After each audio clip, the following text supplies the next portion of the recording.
네, 매주 월요일 직접 발굴해낸 종목을 밀도 있게 살펴보는 시간입니다. 오늘도 메리츠증권 광화문 지점의 이희권 지점장 나오셨습니다. 안녕하십니까? 네, 안녕하세요. 네, 자, 오늘 제가 목소리에 좀 힘이 들어간 이유는 저까지 힘을 빼면 안 되니까. 그래서 일부러 목소리에 좀 힘을 좀 넣고 있는데요. 자, 지점장님, 네. 우리 시청자 여러분들은 공부 열심히 하시는 분들이 많아서 대략 다 알고 있습니다. 네. 지점장님 의견 어떠세요, 지금? 네. 지금 상장되어 있는 종목들 네. 상당히 쌉니다. 네. 가격적으로 저렴한 상황이고요. 이 상대적이라는 것 의미는 글로벌 피어 그룹 대비해서 싸고, 그리고 동사의 과거 종목들의 과거 히스토리컬 PER 밴드, PBR 밴드 대비해서도 굉장히 주가가 싼 구간입니다. 하지만 지금 우리가 공포심을 가지는 이유는 주가가 쌈에도 불구하고 더 싸질 것 같다라는 그런 공포감 때문에 지금 시장을 매도하는 경우가 많은데요.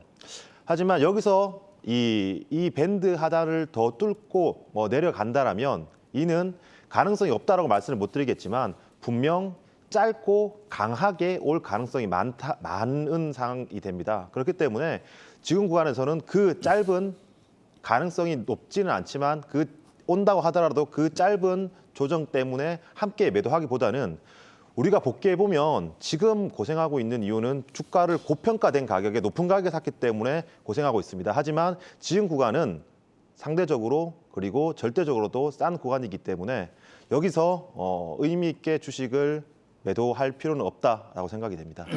네. 아침에 뉴스를 보니까요, 지점장님, 미국의 3대 헤지펀드라고 불리우는 드럭켄밀러라는 사람, 아주 유명한 분이 계신데 그분이 인터뷰한 것을 제가 읽어봤더니 이렇습니다. 주식을 그동안 공매도했다.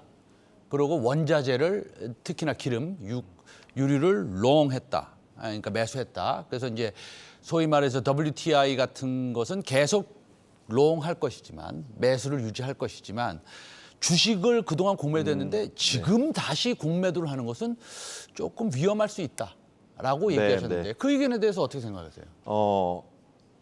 공매도를 쳐서 네. 수익을 내기 확신을 못한다는 거죠. 네. 이 말은 반대로 얘기해서 이 공매도가 수익을 얻는다라는 건 기대 수익 대비 리스크가 커진다는 거거든요. 이 말은 여기서 업사이드 리스크, 롱 포지션을 가진 사람들 입장에서 업사이드 리스크 또한 충분히 존재한다고 생각됩니다. 그리고 다들 망설이는 이유는 불확실성 때문이죠. 결국 인플레이션이 주요 원인인데 과연 연준이 이 인플레이션을 잡을 수 있을까? 전통적인 통화 정책을 통해서 인플레이션을 잡을 수 있을까? 그리고 경기를 최대한 해치지 않는 선에서 인플레이션을 잡을 수 있을까가 화두인데 이는 사실 연준은 자신감이 있겠지만 연준조차도 잘 모르는 상황이기 때문에 이는 불확실성 때문에 하방도 열려있고 상방도 열려있다. 하지만 길게 봤을 때 과거에 우리가 2008년도 금융위기를 겪었지만 그 당시 때 1,400포인트에서 짧게 900포인트를 갔다가 다시 3,000포인트까지 왔거든요. 지나가서 생각해 보면 1,400포인트에서 샀느냐 또는 1,000포인트에서 샀느냐는 크게 의미 없습니다. 얼마나 싸게 사서 비싼 가격에 가지고 있느냐가 문제이기 때문에 지금은 설령 이 하방 쇼크가 더 추가적으로 온다고 하더라도 지금 구간은 시간이 지났을 때 회복될 수 있는 싼 구간, 평균 이하의 구간이다라고 언급드리겠습니다. 알겠습니다. 자, 그럼 오늘 전략적 종목이 뭔지 한번 우리가 화면으로 보여드리겠습니다. 네. 자, 그러면은 에코프로 HN인데요. 네, 나오고 있네요. 에코프로 HN. 자, 에코프로 BM도 있고, 에코프로도 있고, 요거는 에코프로 HN입니다. 그렇죠. 이 회사는 어떤 회사입니까? 네, 먼저 이런 시장에서 에코프로 HN을 왜 가져왔는지에 대해서 말씀을 드려야 될 것 같아요. 상당히 종목을 언급드리기 쉽지 않은 시장입니다. 하지만 그럼에도 불구하고 계속 스터디는 유지되어야 되고요. 현 시장에서 먼저 이 종목을 선택한 이유는 시장 대비해서 이른 빠른 가격 조정을 받았습니다. 그리고 가격 조정 이후에 상당 기간 동안 기간 조정을 거쳤고요. 때문에 포트폴리오상에서 상당히 수급적으로 빈집인 상황입니다. 이는 시장이 설령 추가적으로 하락한다고 하더라도 매도할 수 있는 물량이 높은 가격에서 매수한 물량보다 낮은 가격에서 매수한 물량이 많기 때문에 수급적으로는 조금 더 유리한 빈집 국면이고요. 또한 이런 수급적인 요소 외에 작년 대비해서 올해 증액되는 폭이 시장에 증액되는 폭보다 커야 되고 또한 그 증액에 대한 신뢰도가 높아야 됩니다. 그런 면을 공감해 봤을 때 에코프로 HN을 선정하게 되었습니다. 알겠습니다. 자, 빈집이고 수급적인 측면에도 그렇고 좀 미리 좀 많이 빠진 것 같아요. 그렇죠. 예, 뭐 네. 한 50% 가까이 빠졌는데 정확히 한 45%그 정도 빠진 것 같습니다. 자, 근데 이제 어떤 회사인지가 제일 중요하죠. 네, 사실은요. 네, 맞습니다. 예. 네. 자, 어떤 회사입니까? 네, 에코프로 그룹 계열의 환경오염 방지 소재 그리고 설비 생산 업체인데요. 매출액 비중에서 미세먼지 솔루션이 40%, 그리고 케미컬 필터가 30%, 온실가스 솔루션이 30%, 즉 펩이 돌아감에 있어서 이 환경오염 물질을 저감시키는 소재 또는 장치, 토탈 솔루션을 제공하는 업체입니다. 주요 고객사는 삼성전자, 현대차, 현대중공업을 두고 있고요. 향후에 ESG와 같은 환경 분야에 이 중요도가 높으면 높아질수록 동사의 실적 증가의 신뢰도가 높다라고 판단됩니다. 네. 알겠습니다. 사실은 뭐 삼성전자도 언제일지 모르지만 곧 아리백 선언도 있을 것 같고요. 네, 네. 예, 그다음에 뭐 당연히 뭐 M&A 관련된 이런 이슈도 많습니다만 삼성전자는 알겠습니다. 그러면은 구체적으로 뭐 한두 가지만 한번 얘기해 볼까요? 뭐 네.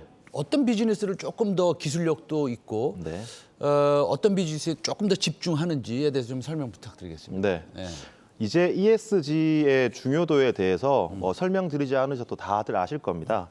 이 ESG 같은 경우에는 기업들이 과거에는 선택이었지만 이제는 필수 요소인데요. 이는 대기업 기준으로 봤을 때 ESG에 해당하는 환경 오염 방지에 대해서 물량을 수주를 그리고 이 투자하는 금액을 더욱더 크게 가져갈 수밖에 없는 사회적인 현상이고요. 이 대기업뿐만 아니라 중소기업 또한 기존의 이 ESG에 대한 투자를 제로에서 1, 2로 가져가야 될 수밖에 없는 상황입니다. 때문에 동사의 수주가 그리고 중소기업들의 이런 ESG 대책으로 인해서 고객사의 확대가 이어지고 있는 상황이고요. 여기에 구체적으로 PFC 처리 설비 같은 경우에 반도체 제조 공정에 생성되는 온실가스를 저감하는 설비입니다. 이 설비 같은 경우에 이 삼성전자라든가 하이닉스 고객사가 팹을 투자할 때는 이제는 반드시 들어가야 될 그런 설비이고요.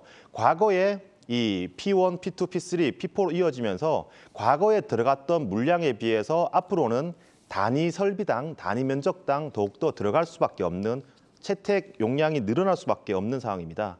뿐만 아니라 이 팹뿐만 아니라 팹 내부에 있는 클린룸까지도 이 클린룸 내부의 수율에 민감한 이 가스 환경오염 가스이기 때문에 이 환경오염 가스를 잡는데도 동사의 소재가 더욱더 채택될 수밖에 없습니다.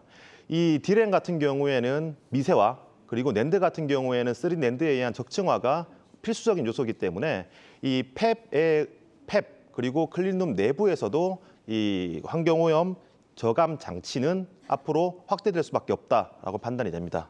알겠습니다. 예, 잘 들었습니다. 마지막으로 요 질문 꼭 드리고 싶어요. 실적이 중요하니까. 그렇죠. 예, 비즈니스 측면으로서는 상당히 매력이 있습니다. 그렇죠? 네. 예, 실적 올해 전년 대비해서 얼마나 성장할 수 있습니까? 가이던스가 약 37% 매출액 기준으로 37%의 증익이고요. 영업이익 기준으로 500억, 그러니까 작년 대비해서 YOY로 58% 정도 증익이 예상됩니다. 혹시나 이 시장 환경이 변한 것이 시장 환경이 변했기 때문에 동사의 가이던스나 컨센서스가 변했을까, 실적 추정치가 하향됐을까 회사에 이제 문의를 해봤는데 이 가이던스의 하향은 아직 없는 상황입니다. 때문에 지금 삼성전자의 P4 투자가 진행되고 있고 인프라는 계속해서 공시가 나오고 있습니다. 때문에 P4 공장에 들어가는 이런 ESG 설비 같은 경우에 수주가 임박했다라고 보여주고 있고 이 수주 스케줄에 큰 변화가 없기 때문에 실적 추정치, 실적 가이던스에 영향이 없다라고 생각됩니다. 때문에 먼저 선조정을 받았고 그리고 가격 조정 이후에 기간 조정도 받은 상황에서 ESG 책임 경영 같은 경우에 향후에 확대될 수밖에 없고 또한 ESG 펀드의 이 모집액 확대는 동사의 밸류에이션적인 매력을 더욱더 높여줄 것이다라고 예상해 봅니다. 알겠습니다. 오늘 상당히 매력적인 종목인데요. 제 생각에는 이 종목의 매력도는 지금까지 얼마나 많이 빠졌느냐가 그렇죠. 대신 또 역으로 말을 좀 해주는 것 같습니다. 지금까지 메리트증권 광화문 지점의 이익원 지점장과 에코프로 HN에 대해서도 말씀 들었습니다. 감사합니다.